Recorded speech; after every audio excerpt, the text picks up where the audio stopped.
Hello everyone, this is the Daily Joker 77, and I have a very interesting video coming to you. Like coming to a theater near you. I like to make my videos fun, and hope everybody's Friday is going well, and this is actually on my upload schedule, so there you go, you have a Friday video for Friday's uploads. Yay! Keep it to a schedule. As the video says, this is my Avengers Endgame predictions. Just basically list out every single little bit of the movie, and I'm only going from what I know of rumors and from the trailers that we have thusly so far. Let's do this, and this is really funny. I didn't have my microphone when I was recording the first go. I thought I had the microphone in my ear for a second, but it wasn't in my ear, so the microphone wasn't even near here, so you guys wouldn't be able to hear shit from me. It's so frustrating because I was down. I had 3 points. I was into my second point, but I covered the first and the third, which I'm going to do again because they coincide with each other. Good thing I wrote them like that. Okay, so I'm going probably out of order in story. I'm just doing my predictions just based on what I know from Avengers Infinity War and the MCU timeline, except for Ant-Man and the Wasp. Since there was no Infinity Stone in there, there's only the end credits scene that was important. And most of the movie was important time vortexes, which I just know from hearing about videos on it. I need to see the movie. I need to see Captain Marvel, so there's a lot I need to catch up on a little bit. And Avengers Infinity War once it comes out on Blu-ray. So that's when I buy them, I watch them. There you go. Okay, let's go. Let's do this. Let's just dive right in. Let's just dive. Okay, time travel will be used to intercept the Infinity Stones before Thanos can get to them. Now, let's go back. The first stone we know about that basically appeared in the Avengers timeline was Captain America, the first Avenger. They're probably not going to go back that far. Oh god, no. I mean, they could, they could prevent the Red Skull from getting it, but, you would not have Captain America in the timeline, so they want to keep that as is, and my guess they're going to go to the Battle of New York before the portal was opened. This is probably why we see Iron Man in the Mark 85, which I'm so excited to see his capabilities, and it looks so fucking badass. Classic suit for the comics. Yes! Love that. I love the source material, man. It's awesome. Okay, so the Battle of New York. There are 3 stones. They're there for the taking. 3. And this is well before Doctor Strange, but the Sanctum Sanctorum is what I'm getting to. Wait for it. So, they're going to get the Tesseract before the portal opens. That's probably why Tony was up in the air. He's probably searching for the stone on the rooftop before Dr. Selvig can put it into the machine for the portal. He's going to get to it first and probably take down Loki in the process and get the scepter. That's second. That's the Mind Stone. Break it out of the protective housing. They now have the stone. So basically, they need to keep the Tesseract in the case so he doesn't obviously damage his armor and get teleported like the Red Skull. That would just be bad. So they knock out 2 stones right there, just right then and there. Now they have the Time Stone. They need to get it because this is where I'm going to get to in this point that I'm just going to say this right now. They're probably going to make their own Infinity Gauntlet because Thor will probably get it from Eitri in Nidavellir if Eitri made it. We don't know yet.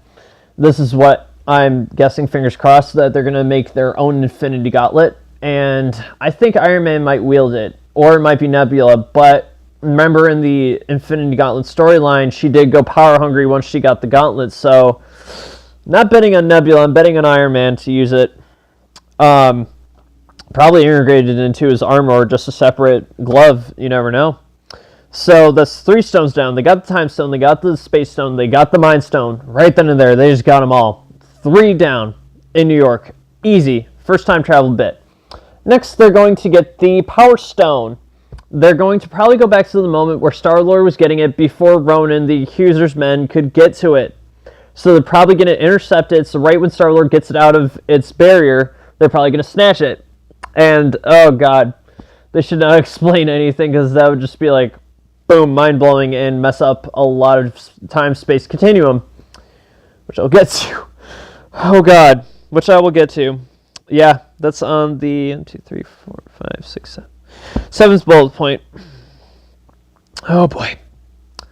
There's going to be a lot of, oh, boy. There's going to be a lot going on after that. Okay, so now they go 1, 2, 3, 4. They got 4 stones. They got 'em. They got 4 stones by then. What would be next? Let's see here. I need to think here. Just give me a minute. Oh, the reality stone goes to the collector. That would be in the events of the end credits scene of Thor: The Dark World. Get it from the collector. It's in his protective housing. They have 5 stones.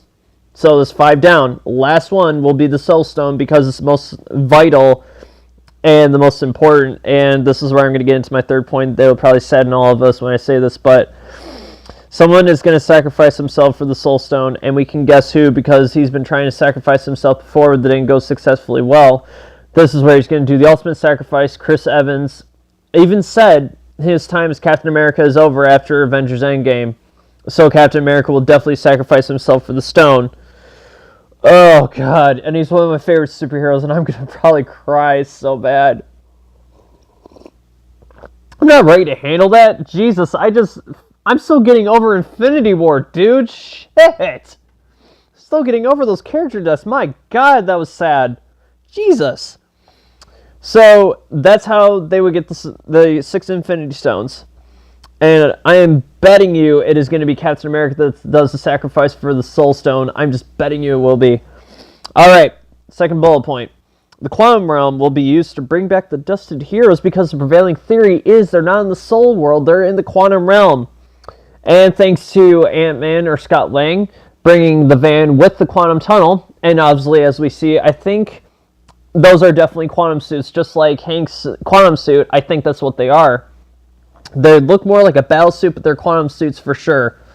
Probably based on Tony's nanotechnology, as I've heard about that too. That's probably why when they go back in time, they're going to have those little watch devices. I think that's nanotech housing on their hands. So they basically probably just tap on it, and then it brings up the quantum suit, and they can get out of there when they use time travel again.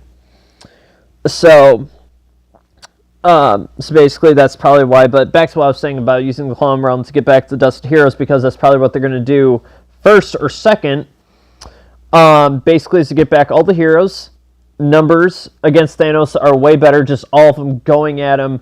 I think that's what's going to happen. Okay? So that's 3 points down. Next point, War Machine will use the proton cannon because I've heard, this is rumored, it might appear in Avengers Endgame, and this is probably why Rhodes' suit is so much bulkier that we see in the trailer. I mean, that fucker looks badass.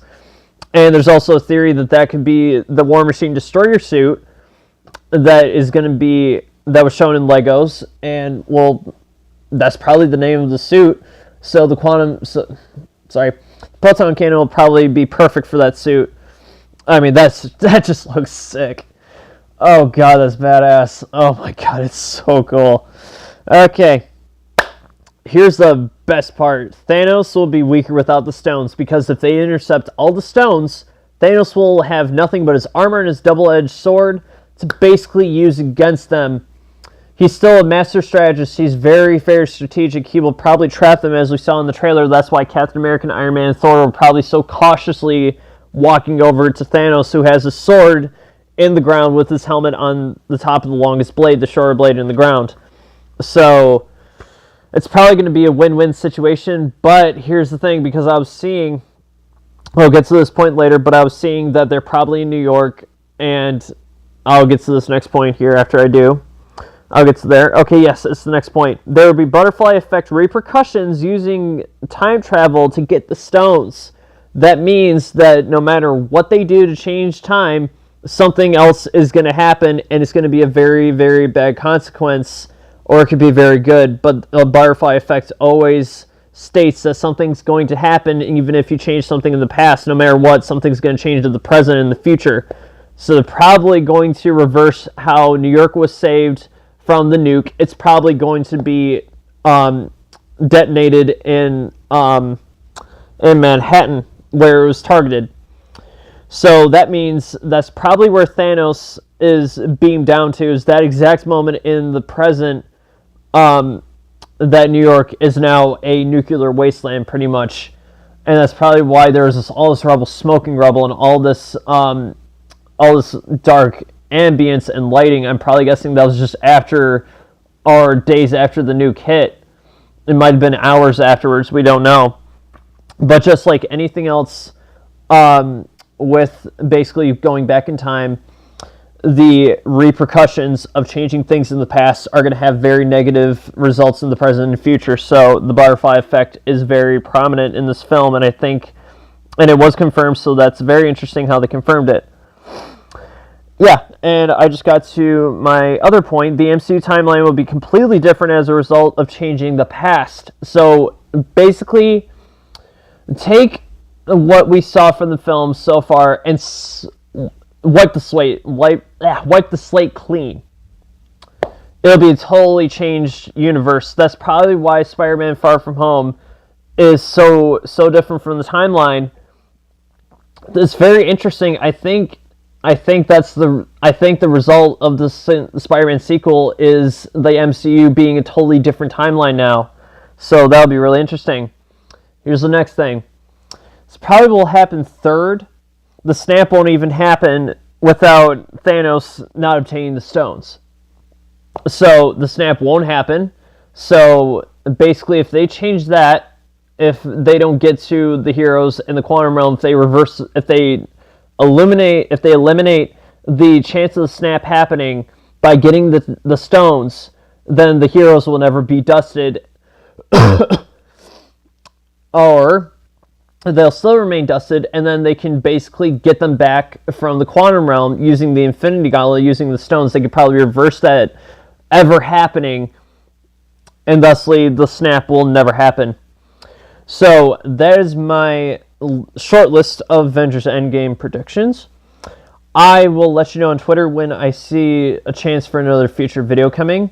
This has been the Joker 77, and I shall see you guys later. Stay crazy, everyone.